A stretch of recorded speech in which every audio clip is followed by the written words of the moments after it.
position wants to know, how did you get to $1 billion? His answer was really interesting. He said, you already know the answer. It's the very first part of your own methodology. It's the thing that you say if people don't have, that they're never, ever, ever going to get to the point of making real money. And I looked at him like, focus? He goes, yeah. He goes, I've been doing what I do for 31 years. 31 years. He goes, imagine staying focused on something for 31 years. Now, did it take him 31 years to get to $1 billion? Absolutely not. But here was the other thing that I found that was super interesting.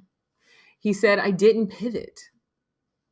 And he goes, and if you look at any company, they have a core thing that they always stay with. Walmart's going to be the low price leader. Elon Musk, Tesla is going to always try to eradicate fossil fuels, right? Facebook is always looking at how can they socialize online in a different way. He goes, these people who are literal billionaires are only focused on one thing. Even a company like Amazon is really only focused on one thing: massive distribution. Whether it's distribution of collection and distribution, collection of information and distribution through AWS, collection of products that they can sell and then that get sold, and then distribution, right? That's what they're concerned with. So it was just really interesting because he's like, they focused on one thing. They didn't pivot, they focused.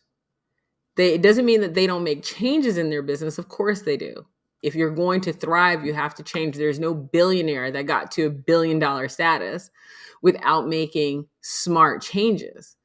But the point is that they focused on one core thing and they kept focusing there. And they didn't move. They didn't move. He goes, now you'll see people, of course, that do land grabs. You know, they're going to, right now we're selling marketing and advertising. Now we're selling celebrity influence. Now we're selling coaching. Now he's like, and they're always changing because they haven't found their core of what they're going to do. And so he was telling me that when he looks for companies that he's going to invest in, he says, regardless of how well the company is doing, he always looks at, have they been true to their core? Have they been always focused on their core? And so it's interesting that he would teach something like that is his number one secret to success. Because when I sit down and I look back at our clients that struggle and what's going on with them, the clients who struggle the most have not decided upon their core. The favorite word that they use is pivot. They're constantly making a pivot.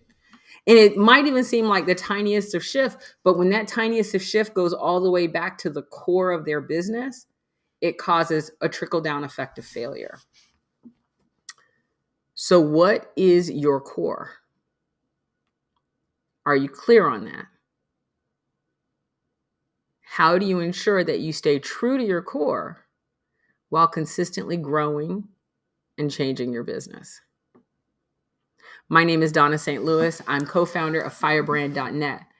And if you want to make sure that you leverage your core to increase revenue streams in your business, give me a call.